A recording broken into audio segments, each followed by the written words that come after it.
Hoje, como de costume, nós vamos estudar a palavra do Senhor. O culto de terça-feira e a escola bíblica dominical é de suma importância na vida do crente. É indispensável, porque nesses dois trabalhos nós temos a oportunidade de meditarmos na Bíblia sobre diversos temas. Hoje, nesta noite, nós vamos falar um pouco dos últimos dias. Muitos fazem uma confusão muito grande acerca dos finais dos tempos, acerca dos últimos dias. Minha convicção pessoal é de que nós estamos vivendo os últimos minutos desta dispensação. Da medida que vai aproximando a volta de Jesus, nós vamos vendo e percebendo coisas terríveis acontecer, coisas terríveis, coisas que ficam até carecendo de explicação, de tanta maldade, de tanta calamidade, de tanta atrocidade. A humanidade tem sofrido nesses últimos dias um golpe terrível. A humanidade está assolada. Há um choro sobre a face da terra. A igreja precisa entender isso. A igreja precisa entender. Eu me lembro de Joel, capítulo de número 1, se você quiser já abrir a sua Bíblia, já vamos começar folheando a palavra. Quando Joel fala dos últimos dias, Joel é um profeta de coisas futuras. Ele profetiza sobre um tempo difícil. E desde que se iniciou esta pandemia, este texto grita forte dentro do meu coração. Semana retrasada, eu estava trabalhando e veio essa palavra forte em meu coração. Capítulo 1, versículo de número 10, diz-nos assim: o campo está assolado, a terra está triste, porque o trigo está destruído, o mosto se secou e o óleo falta. Esta palavra está viva dentro do meu coração, e o Senhor, a cada dia que tem passado, Ele tem me incomodado para que eu possa repartir com os irmãos. Nós somos responsáveis por esta geração. Nós, pregadores, pastores, ensinadores, somos responsáveis por esta geração. Quem há de ensinar essa geração senão nós? Quem há de ensinar esta geração? Eu me lembro de Atos dos Apóstolos, capítulo de número 13, lá o verso, salvo engano, 53 por aí, nos diz assim: tendo Davi no seu tempo servido ao Senhor, conforme a vontade de Deus, ele dormiu e foi posto junto de seus pais. O tempo de Davi passou. Davi teve a responsabilidade de exaltar o nome do Senhor na sua época e de fazer com que as nações conhecessem o grande poder que há no nosso Senhor para a sua geração. Acontece que a geração de Davi passou, agora é a nossa. Esta é a nossa geração.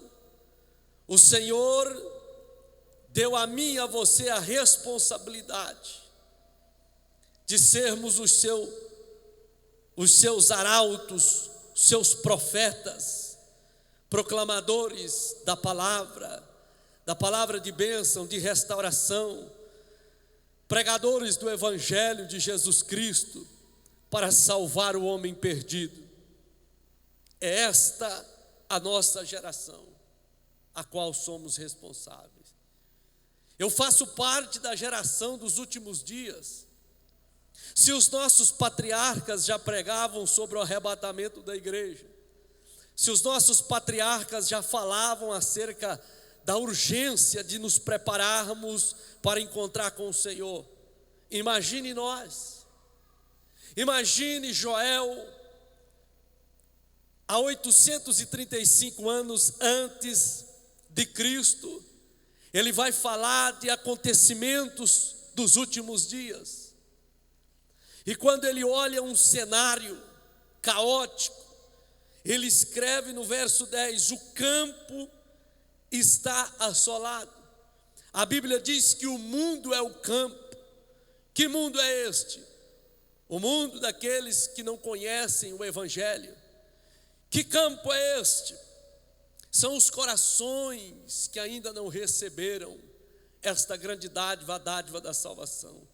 A Bíblia diz que o coração é a terra, a semente é a palavra, o campo é o mundo.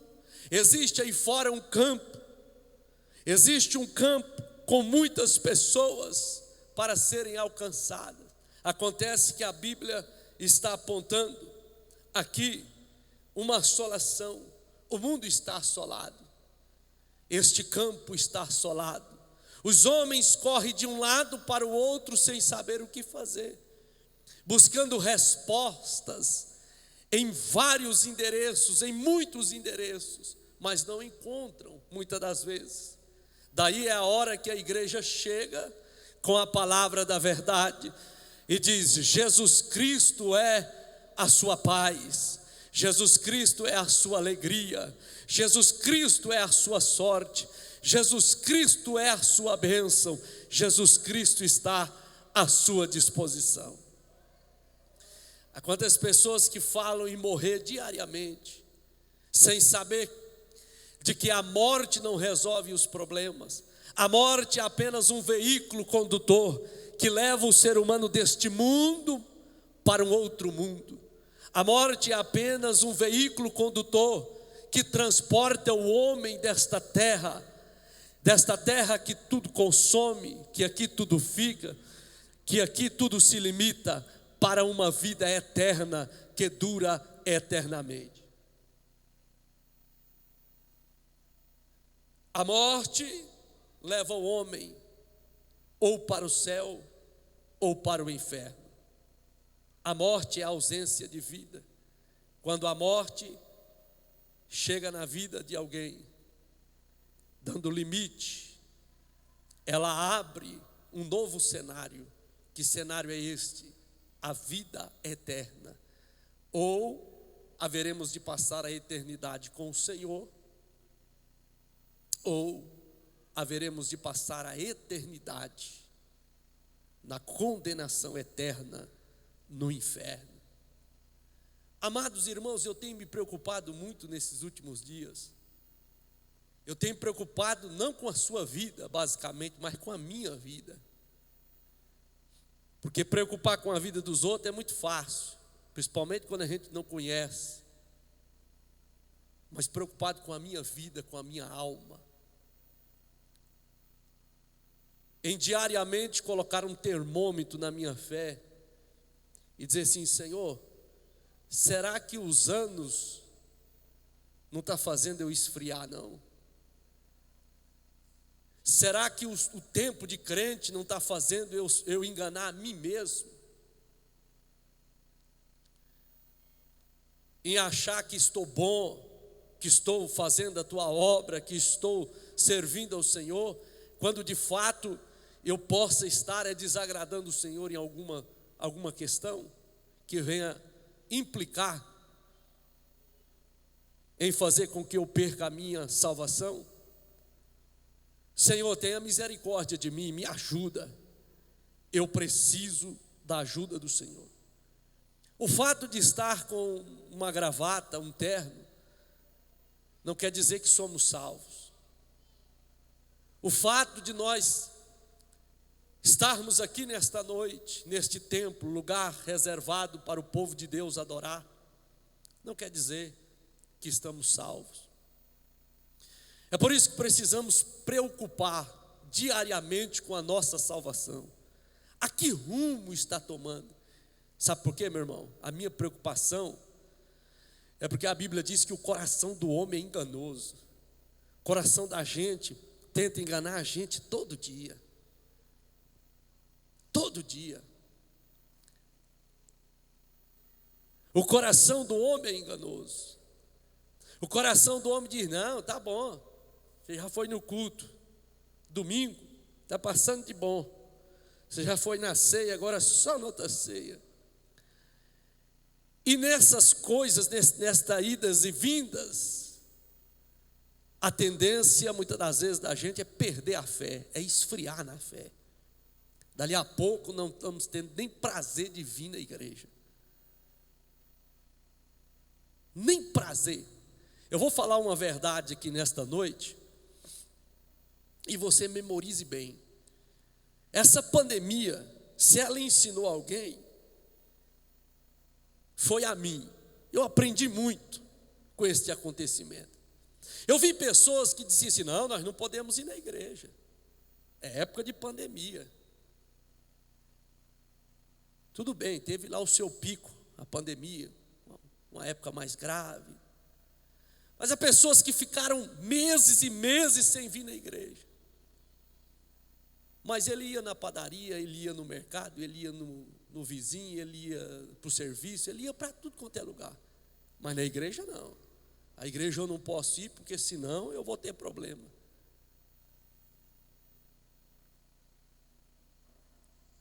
Memorize isso. Eu não sei se você observou isso. E esta é uma grande verdade. Será que é só aqui? Será que aqui tem o mal? Será que o mal está só aqui? Ou porque perderam o prazer, a alegria de estar na casa do Senhor? Ou porque perderam a fé em saber que aqui existe um Deus que cuida de nós, um Deus que nos protege, um Deus que tem poder para curar, para restaurar? Sabe o que é isto? É o campo assolado.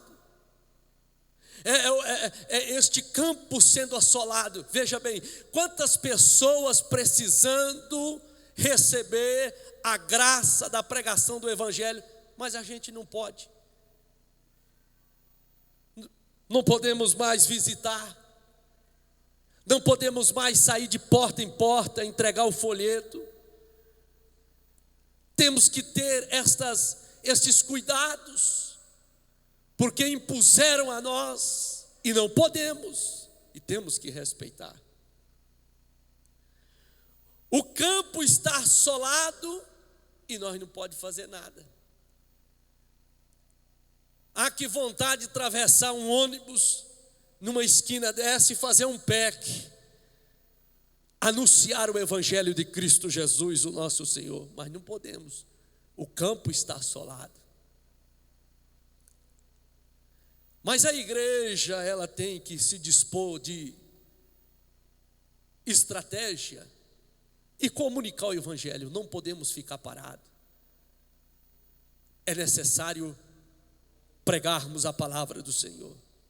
Se eu estava em casa e pensando: Senhor, dá uma estratégia para nós, porque nós precisamos pregar a Tua palavra, nos ensina a usar essas redes sociais para nós levarmos a palavra do Senhor, para nós levarmos uma palavra de bênção àqueles que estão precisando.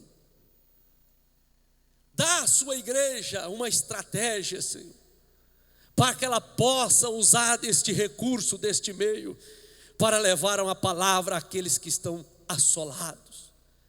Amados e queridos irmãos, o nosso mundo, muitas das vezes, é o mundo daqueles que estão sadios, aqueles que estão trabalhando, mas tira os seus olhos da sua realidade um pouquinho e começa a olhar para a fila dos hospitais, os cais da vida, quantas pessoas no leito da enfermidade, as favelas, quantas pessoas que estão passando fome, quantas pessoas que estão jogadas à margem da sociedade. Saia do seu mundo nesta noite e pense: existe alguém sofrendo de fato nesta noite. Existe alguém que está passando frio na madrugada e não tem uma cama para deitar, não tem um travesseiro para se aconchegar. Há pessoas que estão sofrendo, jogadas à beira do caminho. E aonde está a igreja? O mundo está assolado. A terra está triste. Há uma tristeza que paira a terra. Só se vê falar em doenças, só se vê falar em calamidades, em mortes. A terra está triste. Eu não sei você, meu irmão, mas eu dou uma olhada para o cenário assim, eu dou uma olhada para essa terra e falo assim: Senhor, parece que tudo está acabado. Esta terra está triste. Sabe por quê? É notícia ruim atrás de notícia ruim. Muitas das vezes você está no trabalho e você deixa a sua esposa às vezes doente. Você vai trabalhar e você está lá na esperança de que ela vai ser curada, sarar. Quando de repente você recebe uma ligação: a sua filha ou seu filho está com febre. Dali a pouco, passa mais 5 dias, você recebe um telefonema no seu trabalho: seu filho está doente, está com febre, precisa levar ao médico. São notícias ruins atrás de notícias ruins. Sabe o que é isso? A terra está triste. Mas eu me lembro de Crônicas 7,14: se o meu povo, que se chama pelo meu nome, se humilhar, orar e buscar a minha presença, eu ouvirei dos altos céus e sararei a terra. Sararei a terra. É bem verdade que a terra está triste, mas nós temos um Deus que sara a terra. É preciso que a igreja se levante em oração nesses últimos dias e clama ao Deus dos altos céus e diga: Senhor, tenha misericórdia desta humanidade. Senhor, tenha misericórdia desta terra. Sara esta terra desta peste que assola os 4 cantos desta terra. Senhor, sara, Senhor, a nossa terra. Se a igreja não orar, meu irmão, quem é que vai orar? Se a igreja não orar, não clamar, como se resolverá esse problema? A terra está triste, está escrito aqui em Joel capítulo 1, versículo de número 10.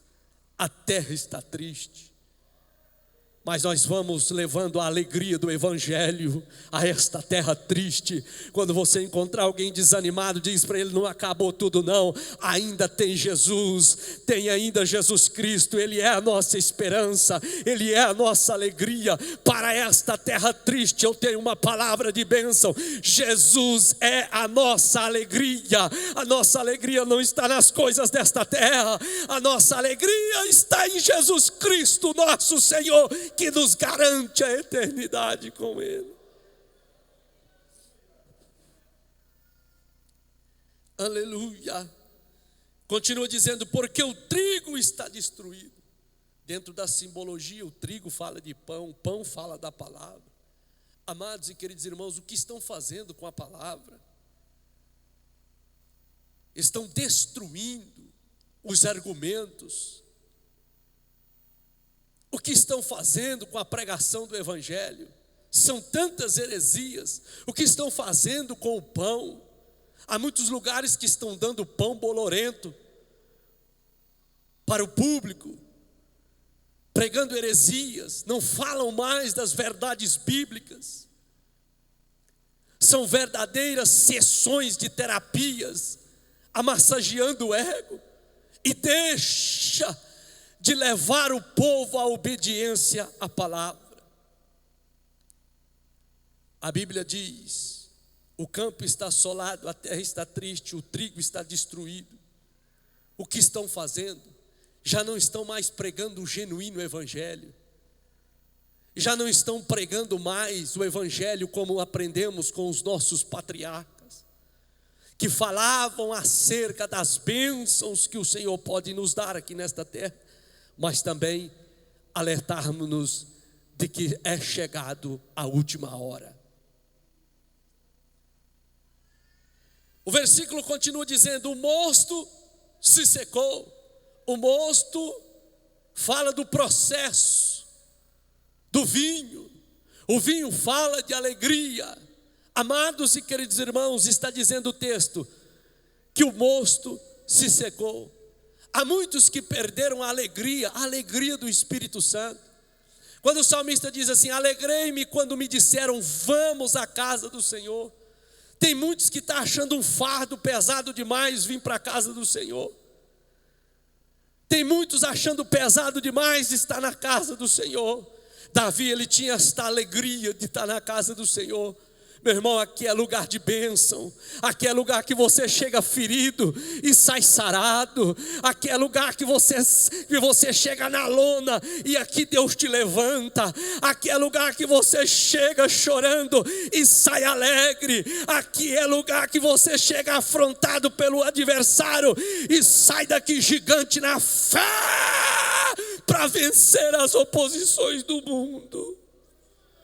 Aqui ainda é lugar de bênção, aqui ainda é lugar de esperança, aqui é lugar, ainda tem palavra para a sua vida, aqui ainda é lugar que Deus fala, aqui ainda é lugar que Deus manifesta a sua glória, aqui ainda é lugar que Deus tem bênção para crente. E Deus não traz o seu povo em vão, Deus não reúne o seu povo em vão.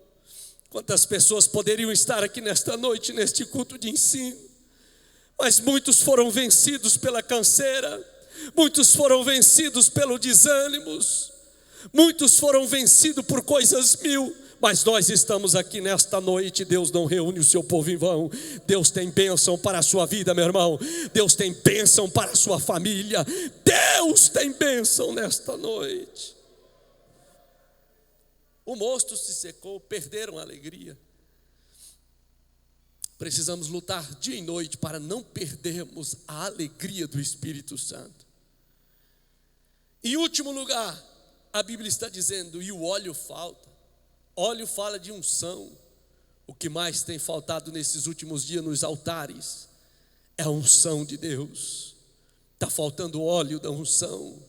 Há muitas pessoas que levam a pregação do Evangelho como uma profissão, profissionalizaram a pregação, são aqueles esboços muitas das vezes com palavras bonitas, com palavras bem colocadas, mas falta unção do Espírito Santo, falta unção que vem do alto, falta o Espírito Santo agir nos corações. Está faltando unção nesses últimos dias, mas nós podemos louvar a Deus, porque aqui em Caçu ainda tem o óleo da unção. Nós podemos louvar ao nome do Senhor, porque neste púlpito ainda tem o óleo da unção, tem o óleo da unção, tem o óleo da unção para ministrar sobre a sua vida. E Joel, ele fala sobre os últimos dias. Se não, vejamos o que Pedro diz em Atos dos Apóstolos, capítulo 2, abre a sua Bíblia. Quando ele vai recitar a profecia de Joel, capítulo 2 e 28, ele fala a respeito dos últimos dias. Atos dos Apóstolos, capítulo 1.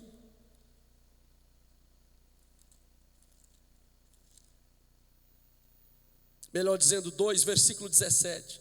Diz assim: e nos últimos dias acontecerá, diz Deus, que do meu espírito derramarei sobre toda a carne. E os vossos filhos e as vossas filhas profetizarão, os vossos jovens terão visões, os vossos velhos sonharão sonhos. O que Pedro está fazendo aqui é recitando uma profecia de Joel, 835 anos antes de Cristo, antes deste fato. Joel é um profeta de coisas para os últimos dias. E agora Pedro está introduzindo no texto sagrado a chegada desses últimos dias, está dizendo assim: olha, o que está acontecendo aqui é que nos últimos dias, diz Deus, que derramarei o meu espírito sobre toda a carne. Os últimos dias, meu irmão, não começa nem agora, para você ver como que a coisa é mais séria do que você possa pensar. Os últimos dias já começou nos tempos de Pedro, no tempo dos apóstolos. Nós apenas estamos vivendo os últimos segundos desses últimos dias. Quando João vai escrever a sua epístola, ele diz assim: filhinhos, é já a última hora. Se ele fosse escrever hoje, ele mudaria. Ele diria: filhinhos, é já o último segundo. Meu irmão, eu venho aqui nesta noite com a missão de Deus para te dizer: Jesus Cristo está voltando. Jesus Cristo está voltando. Guarda a sua fé, guarda a sua fé, guarda a tua casa, prepara-te para encontrar com o Senhor. Eu venho nesta noite com uma palavra de trombeta, com voz de trombeta, para te dizer: Jesus Cristo está voltando. Não dá mais tempo para tanta coisa, não. Preparemos-nos para encontrar com o Senhor, porque já é o último segundo dos últimos dias nós estamos vivendo. Aleluia, aleluia, aleluia, aleluia. A Bíblia não nos dá hora nenhuma respaldo para marcar o dia, a data e a hora. De maneira nenhuma. Cristo diz: somente o Pai sabe deste dia e desta hora. Mas a Bíblia deu a nós sinais. Ela dá sinais para que nós possamos comparar. Ela dá a nós uma direção para nós sentirmos que estamos vivendo os últimos dias. Eu tenho acordado e tenho dito: Senhor, a minha esperança está no Senhor. Eu já não faço projeto para muito tempo mais não, meu irmão. Os meus projetos são bem curtos, porque a minha convicção de fé diz para mim que Jesus Cristo está às portas, está voltando, Ele está voltando. E eu tenho dito para o meu Senhor: Senhor, eu não quero ser surpreendido com a tua volta. Sabe por quê, irmão? O crente não é pego de surpresa. O crente está esperando, ele está percebido. A igreja que espera a volta de Jesus está sentindo isto, está sentindo que Ele está à porta para nos buscar. Os últimos dias começa ainda no tempo dos apóstolos. Está escrito aqui: e nos últimos dias acontecerá, diz Deus, que do meu espírito derramarei sobre toda a carne, vírgula. Então o que Joel profetiza para cumprir nos últimos dias, acontece agora no dia de Pentecostes. E Pedro está dizendo que os seus dias compõem os últimos dias. Os últimos dias, meu irmão, é um período de tempo. Nesse período de tempo, a obra do Senhor tem sido feita por gerações em gerações. Mas nós, esta geração, é a geração do último segundo. Jesus Cristo está à porta. Jesus Cristo está voltando para buscar a sua igreja. Tem muita gente que fica dizendo assim: não, nos últimos dias vai haver um grande avivamento. Não vai não, meu irmão, não vai. Procura isso aqui na Bíblia, você não acha. Nos últimos dias vai existir uma mornidão como nunca. Nos últimos dias vai haver uma frieza como nunca. Frieza espiritual é um sinal interno da igreja de que Jesus está voltando. Haverá uma frieza muito grande. E agora o apóstolo Paulo, ele vai dar uma lista. Parece que ele lia o jornal do dia de hoje. Parece que o apóstolo Paulo estava vendo os dias de hoje em revelação e estava escrevendo. Olha o que ele escreve. Ele diz: sabe, porém, isto, que nos últimos dias sobrevirão tempos trabalhosos. Irmãos, nós vivemos dias trabalhosos. Nós estamos nos últimos dias. Estes dias são considerados dias trabalhosos. São dias que você arruma uma coisa e estoura outra. Você cuida de uma coisa aqui, quando você diz, Deus me deu vitória aqui, quando é velha história, outro problema ali. São dias trabalhosos. Quando você consegue conquistar algo, já há outra necessidade na fila da espera. Amados, nós corremos o dia todo e não conseguimos resolver as questões desta vida. Sabe por quê? São dias trabalhosos, são dias de dificuldade, são dias de muita luta, são dias de muita lágrima, mas eu glorifico a Deus, porque a Bíblia diz que aonde abunda o pecado, superabunda a graça. Aonde há dificuldade, há também a graça para nós vencermos. Os últimos dias é composto de alguns homens. Amados, preste atenção nisso aqui. Olhe o comportamento da humanidade dos últimos dias. O texto está dizendo: sabe, porém, isto, que nos últimos dias sobrevirão tempos trabalhosos. É uma luta muito grande. É uma luta. Nós já amanhecemos já ligados no 12/24. E tem que correr. Se para nós que estamos pelejando está difícil, imagina para quem está parado aí, olhando para o Léo.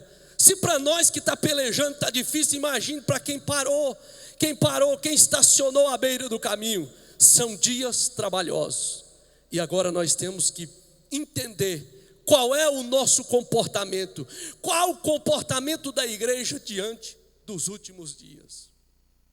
Primeiro, o verso 2 está dizendo: porque haverá homens amantes de si mesmo. Homens amantes de si mesmo, cada um para si. Tudo o que faz é para agradar a si, gloriar a si mesmo. Vivemos na época de cada um para si. Cada um para si. Se eu estiver comendo, para mim está tudo bem. Se eu estiver vestindo, para mim está tudo bem. Que se dane para lá. Amados e queridos irmãos, será que o comportamento da igreja desses últimos dias é este? Sermos amantes de nós mesmos? Preocuparmos somente conosco? E o que Jesus nos ensinou? Aleluia! Eu estava me lembrando este ano e contei para alguém que estava do meu lado. Eu me lembro que por volta do ano de 2006, salvo engano, quando eu retornei para a casa do Senhor, eu ainda era muito jovem, e eu estava bem animado na fé, buscando a presença de Deus, e estava beirando o Natal, e eu fiz uma conta: rapaz, esse Natal eu quero tomar muita Coca-Cola e comer muita carne assada, vou lá para o meu pai.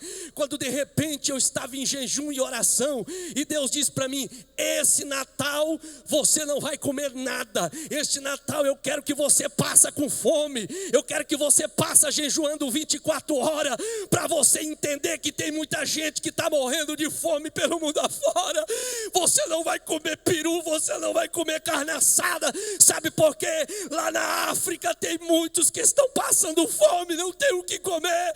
Você este ano vai chorar com os que choram, vai sofrer com os que estão sofrendo. Aleluia, aleluia. É nós sair do nosso mundo, meu irmão. É nós olhar para o lado e ver que tem gente que está sofrendo mais do que nós. Tem gente sofrendo mais do que nós. E Deus diz: não vai comer nada, não vai comer, não vai beber. Você vai chorar com os que choram. Tem muita gente que não tem dinheiro no Natal para comer uma carne assada, para tomar uma Coca-Cola. Você também não vai comer. Você vai chorar, você vai sofrer com os que estão sofrendo. Amados e queridos irmãos, foi alguns natais que o Senhor me pediu isso. E o Senhor me dizia: entra para o teu quarto, se possível entre debaixo da cama, porque você nesse dia vai saber que existe gente sofrendo neste mundo. Muitas das vezes nós somos amantes de nós mesmos. Temos um banquete e a gente ainda tira foto, né? A gente tira foto e posta no story, no status, posta no Facebook. Aí muitos estão olhando e dizendo: olha que vontade, ai que vontade se eu tivesse. Então agradeça a Deus nesta noite, porque Ele tem te dado. Não murmure, entenda. Tem gente sofrendo mais do que você. Não sejamos orgulhosos, amantes de nós mesmos, mas vamos preocupar preocupar com o próximo, reparta alguma coisa que você tem, não que está sobejando, mas aquilo que você tem condição de repartir, reparta com alguém. Olhe para o lado, existe alguém sofrendo, precisando da tua ajuda. Mas a Bíblia diz que são homens amantes de si mesmos. Aqui em Caçu nós temos que agradecer a Deus, porque aqui o Senhor abençoou a cada um de nós e a nossa cultura é muito boa. Mas há lugares por aí, há igrejas que se fizer uma janta, cobra até o último centavo dos irmãos, cobra até o copo de kisuke, cobra, não dá nada para ninguém, não sabe fazer favor, pensam só em si, são homens amantes de si mesmos. Mas graças a Deus aqui em Caçu tem abundância. Diga assim, aqui tem abundância. Diga, aqui tem abundância. Aqui é terra que manda leite e mel, porque nós estamos na presença do Senhor. Deixa eu continuar. Está dizendo aqui, amantes de si mesmo, avarentos. Irmão, a avareza é um trem mais infeliz do mundo. Procure sempre ter uma reserva. Procure administrar bem o que Deus te deu. Não seja imprudente, não jogue fora, não gaste com o que não presta. Não faça graça, mas não seja avarento. Não seja avarento. A avareza é uma peste sobre a vida do homem. Mateus 26:6, a Bíblia diz que uma mulher pega um vaso de alabastro e pega um unguento e unge o Senhor Jesus. Ela derrama todo aquele unguento. A Bíblia diz que não é o discípulo, mas a Bíblia diz, e os discípulos se indignaram e disseram assim, não, mas para que tudo isto? Para que tudo isto? Para que fazer isto? Dava tanto para dar aos pobres. Não estava preocupado com os pobres, não. Estava preocupado, sabe com o quê? É com a fortuna que valia aquele perfume. Jesus disse, vocês têm os pobres todo dia, rapaz, deixa ela ungir. Ela está ungindo o meu corpo, que eu hei de morrer para salvar a humanidade. Ela está ungindo o corpo daquele que vai entregar a si mesmo pela humanidade. E o que mais tem nesses últimos dias são homens avarentos. Quanto mais tem, mais quer. Quanto mais tem, mais quer. É um poço que nunca sacia, é algo incontrolável. Quer ver uma coisa que a avareza faz? Nosso tempo é bem limitado e vamos sermos prudentes a ele.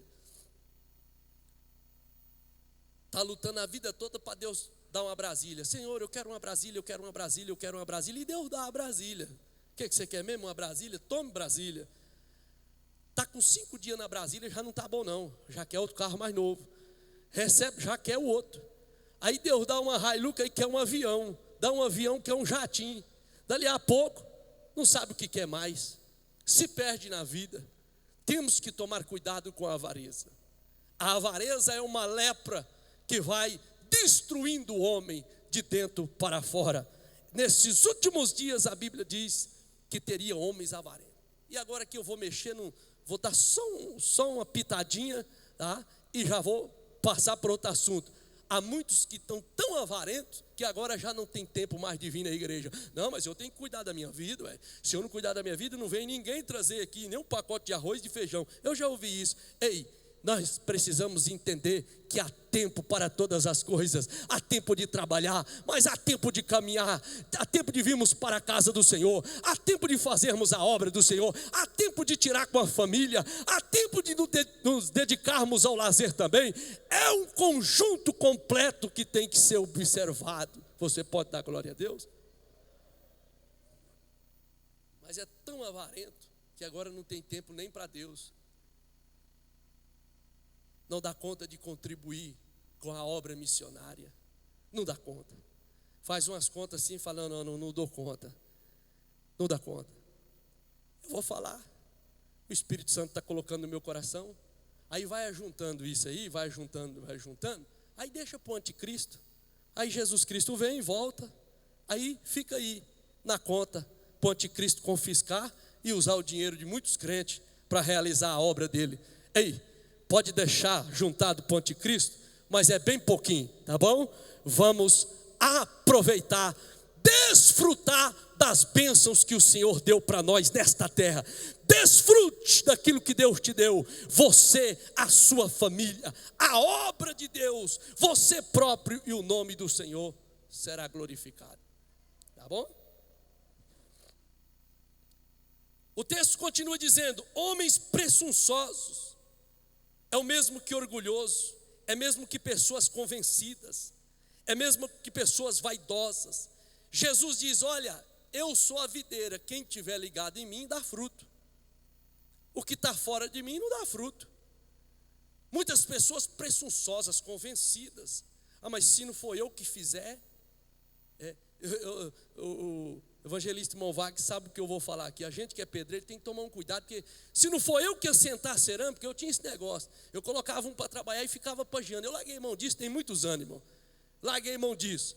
Mas fica pagiando, porque se não for eu, se não for eu que fiz ou que faço, não dá certo. São pessoas presunçosas, convencidas e vaidosas. Ei, meu irmão, Deus usa a mim e usa você também. O dia que eu partir, Deus levanta outro, Deus faz as coisas acontecer, o nome dele é glorificado. O dia que você partir, Deus também levanta outro ou outra, põe no teu lugar e as coisas acontecem, o departamento nunca para e o nome do Senhor é glorificado. Você pode dizer glória a Deus? Mas há muitos presunçosos: não, se não for eu, não vai virar nada. Quer ver? O departamento vai murchar. Não murcha não. Não murcha não, porque o Deus da obra, Ele sabe de todas as coisas, Ele é o dono da obra e Ele sabe fazer todas as coisas para que o nome dEle seja glorificado. O texto continua dizendo: haverá homens soberbos. Olha, soberbos. Eu me lembro de Nabucodonosor, Daniel capítulo 5. Ele tem um sonho de uma arvona grande, né? Aí, aquela arvona grande que se estendeu até os 4 cantos da terra. Os animais, as aves, tudo ancorava ali para pegar aquela sombra. Aí ele incutiu com essa visão, chamou os magos, ninguém deu conta, chamou Daniel. E Daniel chegou, ouviu e falou: Senhor, agora, hein, levai. Nabucodonosor, essa árvore é você. O Senhor é um homem de grande conquista. Só que o texto está dizendo que essa árvore ela vai ser cortada, os galhos vai ser jogados, vai sobrar só o toco e a raiz. Sabe o que acontece? Se você não humilhar, você vai pastar junto com os animais. O que acontece? O tempo passou, um dia está lá Nabucodonosor e diz: ei, esta não é a grande Babilônia que eu construí com o meu poder, com a minha mão, com a minha força? Quando ele ainda estava dizendo isso, a Bíblia diz que veio sobre ele o mal. Sabe o que ele fez? Virou bicho. Sua unha cresceu, seus pelos, foi ter com os animais. Durante muitos anos, molhado pelo orvalho, pastando, comendo capim. Amados e queridos irmãos, o que Deus tem para o soberbo é comer capim. O que Deus reservou para o soberbo é comer capim. A soberba é o mal que deve ser banida diariamente das nossas vidas. Muito soberbo. Eu faço, eu tenho, o meu carro, o meu emprego, o meu estudo, é eu que faço. A soberba leva o homem a pastar, a comer capim. E a Bíblia diz que nesses últimos dias sobreviriam estes tipos de homem. Quantas pessoas nós estamos vendo aí no mundo afora, irmão? Homens soberbos, homens que confiam no seu braço. Já dizia o salmista no Salmo 20: uns confiam em carros e outros em cavalo, mas nós confiamos no Senhor que fez os céus e a terra. Ele é a nossa confiança. O texto continua que haverá homens blasfemos. O que é a blasfêmia? É atribuir a Satanás o que é de Deus. A Bíblia diz em Mateus capítulo 12, versículo 31. Abra sua Bíblia. Mateus capítulo 12, versículo 31. O pecado que o Senhor não perdoa. Mateus capítulo 12, versículo de número 31. O irmão que quiser ler, é o Montodorico, o senhor lê, fazendo um favor. 12:31. Para falarmos um pouquinho sobre a blasfêmia.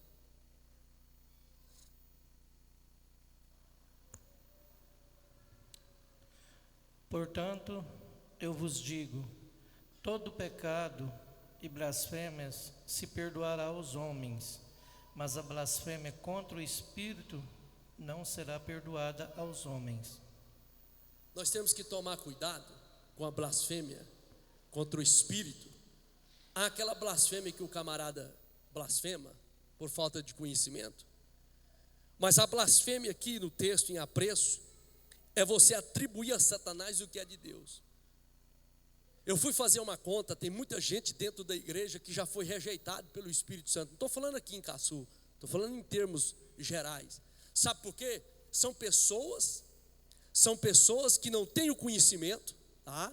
Não têm o conhecimento, o discernimento, melhor dizendo, e ficam olhando assim, dizendo, não, isso é do Satanás, não, isso é do capeta, não, e se pula aí, isso é do diabo, essa profecia é do Satanás, essa pregação é do Satanás, olha lá, é o Satanás falando na boca. Tomemos-nos cuidado para não atribuirmos as coisas de Deus a Satanás, porque daí então estaríamos cometendo a blasfêmia.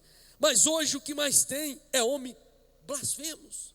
Esses dias os irmãos acompanharam por aí uma blasfêmia, pegaram, ainda que seja uma ilustração, pegando Cristo, Satanás pegando Cristo num carnaval da vida, e Satanás esbofeteando ali, naquela mensagem alegórica, né, de comparação, de figura de linguagem, esbofeteando a Jesus Cristo. São os homens blasfemos, blasfemando contra as coisas que são de Deus.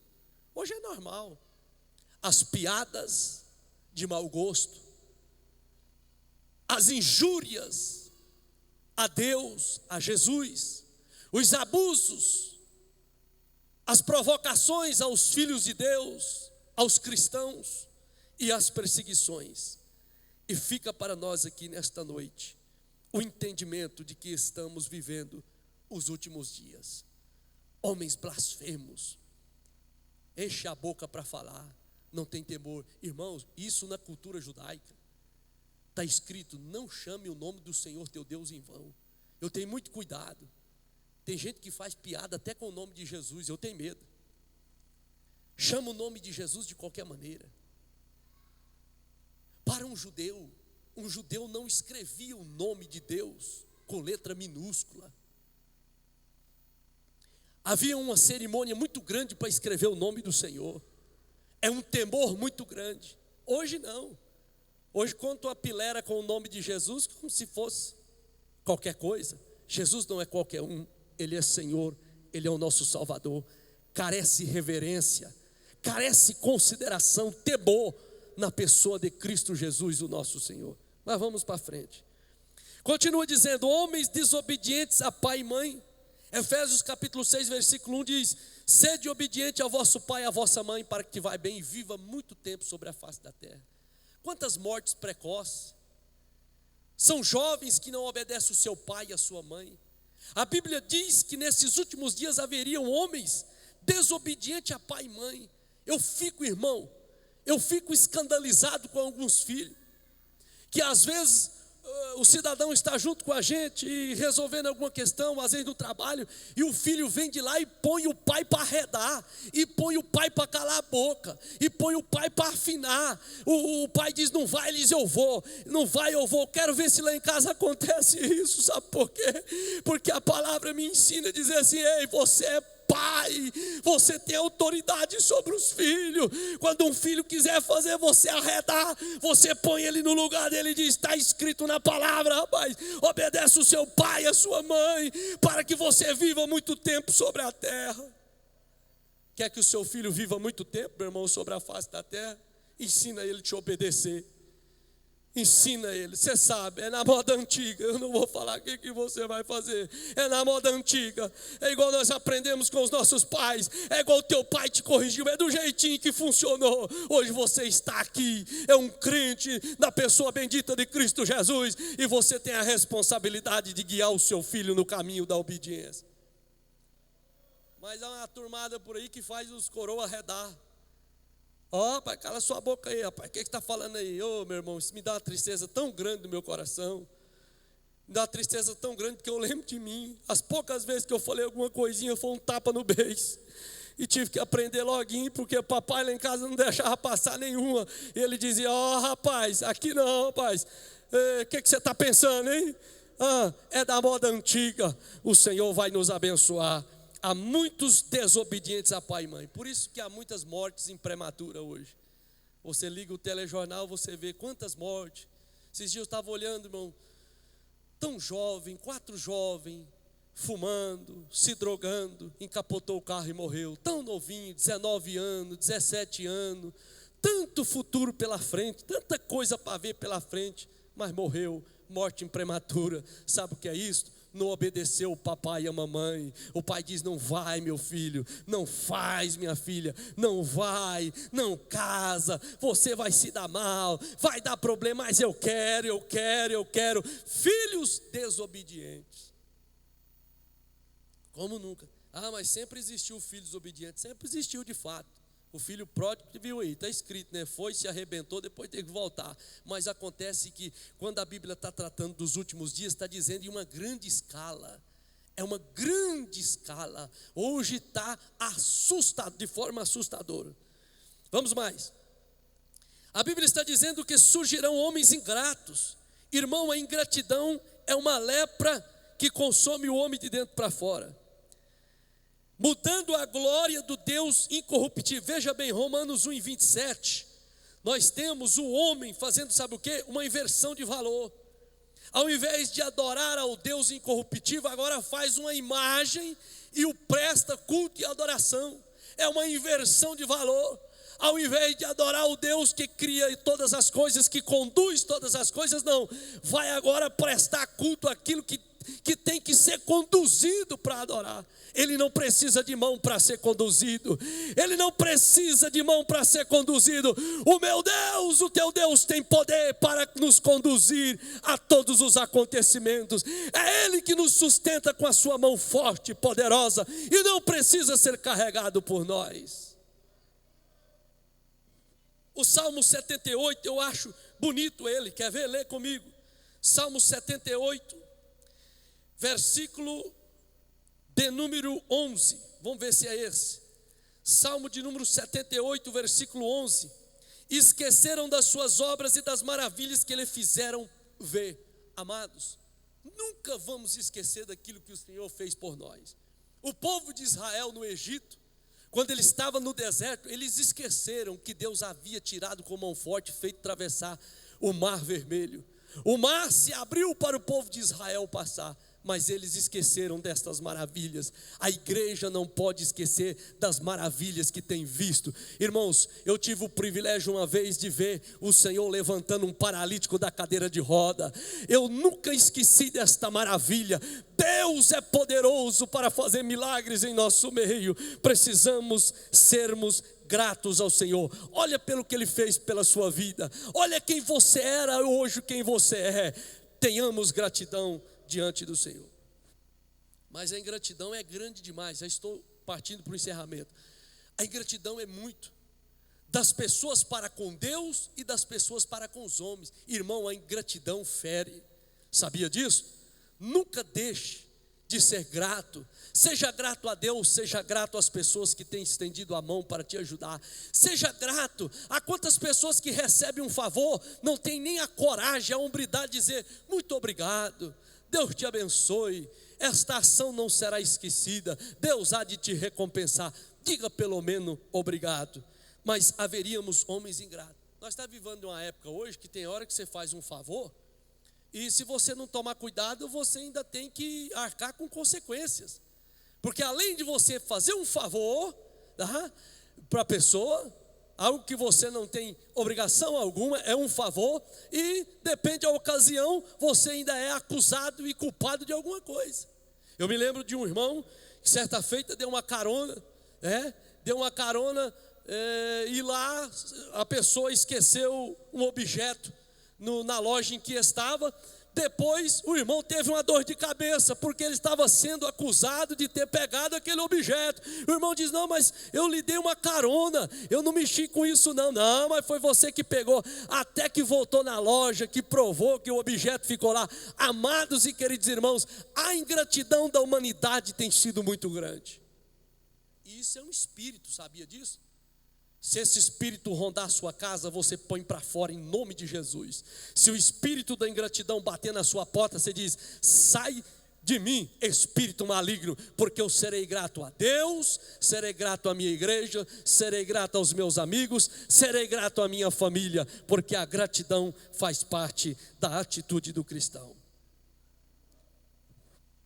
Profanos, o texto continua dizendo: homens profanos.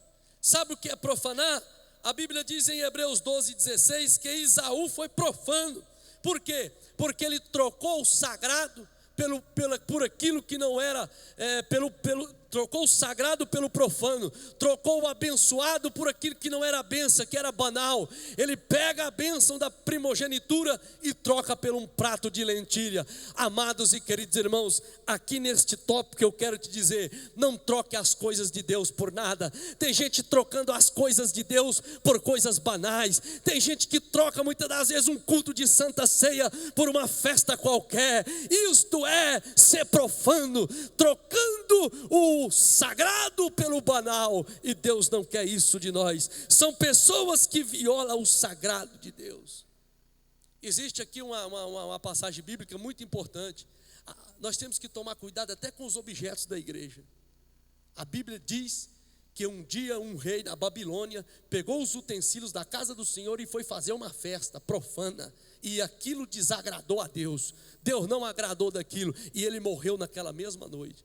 Muitas das vezes tratamos os objetos da igreja jogando. Amados, quando eu vejo alguém jogar um utensílio assim da casa, mas é um objeto, mas esse objeto teve um preço. Esse objeto foi separado para o uso da casa do Senhor, e pegam de longe e jogam, aquilo quebra, aquilo racha. Isto é falta de temor, isto é profanar o sagrado, aquilo que foi separado para o uso da casa do Senhor. Pegam as coisas, muitas das vezes os utensílios da igreja, aquilo leva, nunca mais devolve.